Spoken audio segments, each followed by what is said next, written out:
On today's show, I'm going to tell you one move that the Washington Commanders absolutely have to make before the start of the 2023 season. And then also Magic Johnson, new minority owner of the Commanders, hints at a name change coming in the near future. We are going to be getting into all those topics on today's show. But first, before we get things going, do me a favor. If you want a free and easy way to help out the channel today, go ahead and click that thumbs up icon and like today's video. Really do appreciate all the support. Let's get into today's show.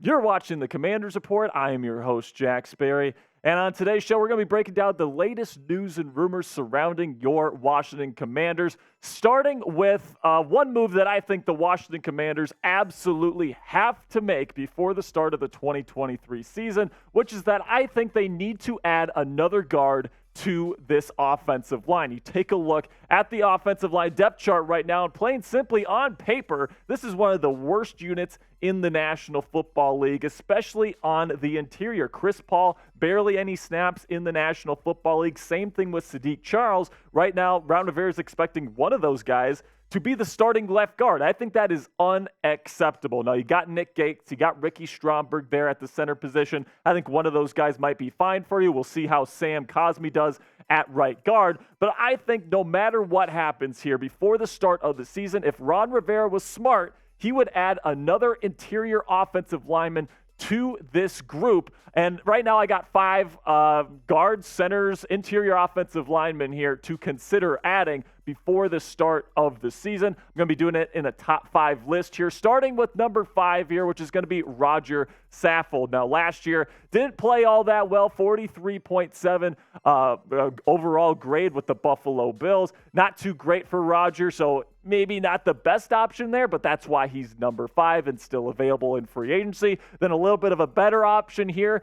Gabe Jackson played a ton of snaps with the Seattle Seahawks last year. Just a 55.0 PFF grade last year, so he's certainly not the best offensive lineman in the National Football League. There is a reason, just like Saffold, why he's still available on the market, but he's certainly played a lot of snaps in this league, and I would trust him more than Sadiq Charles or Chris Paul. Then another interesting name to maybe consider here is to bring back Trey Turner. Yes, the Commanders released him, but that was because the contract was getting out of control for Turner. You could bring him back. He understands he has chemistry with the other guys on this offensive line, and his PFF grade is lower than Gabe Jackson's was last year, but he's got the chemistry and the compatibility with the other members of this offensive line. And it'd be interesting to see him come back on a lowered contract here with a lower cap hit. So chime in down there in the comments section and let me know. Should the Commanders sign another offensive guard or center before the start of the 2023 season? Type S if you would sign an interior offensive lineman, or if you wouldn't, type P for pass. This is going to be the pinned comment on today's show. So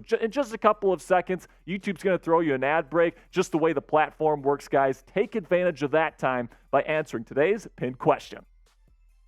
Now we continue on our list today. Another guy that's been somebody that I'm surprised is still available on the open market, and that's Dalton Risner. Started for the Denver Broncos back in 2022. 61.1 PFF grade, much lower run blocking grade. He's a great pass blocker, which is something that I really like about him, but he's only number 2 on my list. The number 1 guy that I would sign if I were Ron Rivera right now is center/guard Ben Jones, who had a 71.9 PFF grade last year as the starting center of the Tennessee Titans. And right now, he is the best interior offensive lineman on the market right now, bar none, in my opinion. If I am the Commanders, I am calling Ben Jones' agent today, and I'm getting him on the roster. But now you let me know which guy you would rather sign and add to this roster. Would you rather have Dalton Risner or Ben Jones? Give me a DR if you think Risner, or a BJ if you think Ben Jones.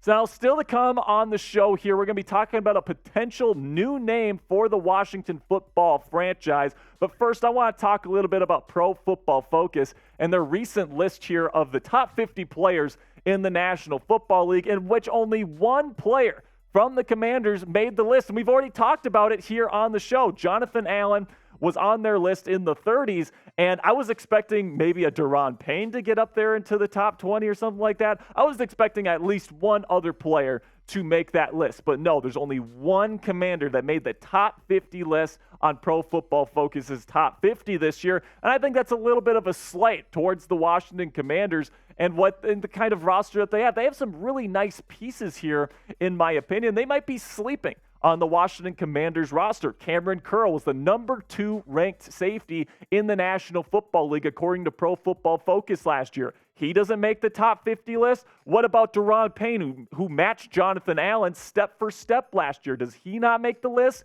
I just don't really understand why Pro Football Focus only had one player on this entire team on that list, especially when there's another guy that plays the same position as Jonathan Allen that put up the same numbers, essentially. So I don't really like this opinion from Pro Football Focus that the Commanders roster is just not that good. I think there's some really nice quality players here, and I think they're getting slept on at least a little bit. And if you agree with me, go ahead, get down there right now and like today's video by clicking that thumbs up icon if you think the Commanders are being slept on here heading into the 2023 season. All right, now let's talk a little bit about the Washington Commanders and the new owners. Of course, Josh Harris and a bunch of other minority owners just took over the franchise from Dan Snyder. It was a great day. We covered it here on the channel. It was an awesome video.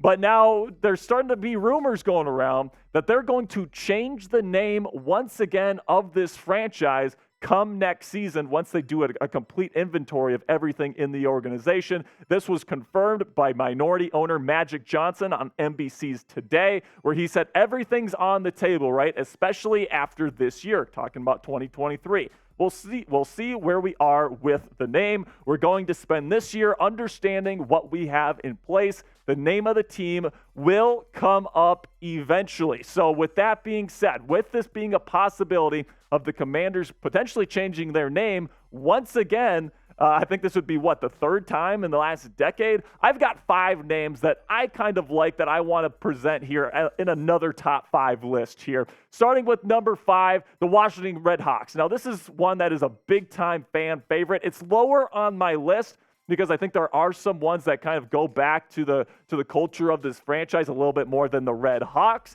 But I certainly think that this would be a fun one. It definitely sounds awesome, and it's certainly one that I would accept if this is what Josh Harris, Magic Johnson, and company ended up coming up with. But number 4, I'm going to go with the Washington Braves to kind of take that Indian culture that this franchise is really connected with, something that the Atlanta Braves have been able to do here with their team name in the MLB.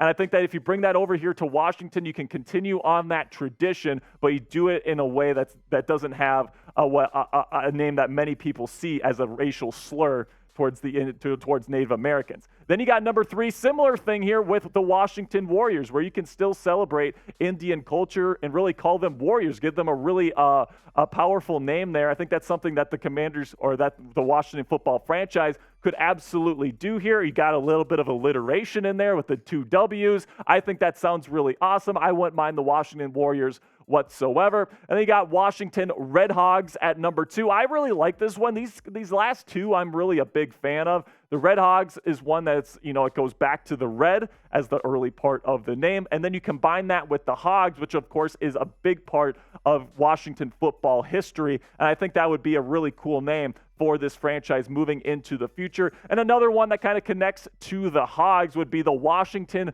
Warthogs. And this is actually one that's been thrown around quite a bit in recent days. It's one that I really like. I think that the warthog there with the 2 bottom teeth kind of coming up there, I think that's real menacing. I think that's an awesome logo that the Washington football franchise could consider. I think that would look great on a helmet. You got the alliteration there with the 2 W's. I really think that this would be an awesome name for the Washington football franchise, and it would allow this new ownership group to really make their stamp on this franchise and really eliminate really a true team legacy that Dan Snyder currently has right now with the Commanders name. But so something I want to address here is that there's been a rumor going around that the new owners could bring back the Washington Redskins logo and name. And I'm sorry, guys, I just don't see that happening after all the backlash, after all the things that have happened surrounding that logo and the name. I understand that it's a big part of this franchise and a big part of this fan base and the culture of this franchise. But, it's something that's in the past now, and I think it's time to move forward off of that. And although it's always going to be a part of this team's history, I think it is time to move forward with a new name and begin a new chapter here for Washington football. So what say you right now? Let me know down in the comment section right now, what name should the Washington football franchise change their team name to if they decide to move off the Washington Commanders? Let me know what you would change the name to down there in the comment section. And that's going to be it for today's show, guys. Really do appreciate all the support. Make sure you click that subscribe button down below if you want more Commanders news and rumors content. We're going to be covering the Commanders all the way through training camp leading up to week 1, where the Washington Commanders will play the Arizona Cardinals. We're going to be doing cuts. We're going to be doing winners and losers during training camp. All this different stuff is coming up. You're not going to want to miss it, so make sure you click that subscribe button. And if you want some dedicated Commanders coverage from me on Twitter, you can find me at Sperry_Hogs for more daily Commanders content there on social media. Really do appreciate all the support, guys. I will see you guys tomorrow. And as always, hail to the Commanders.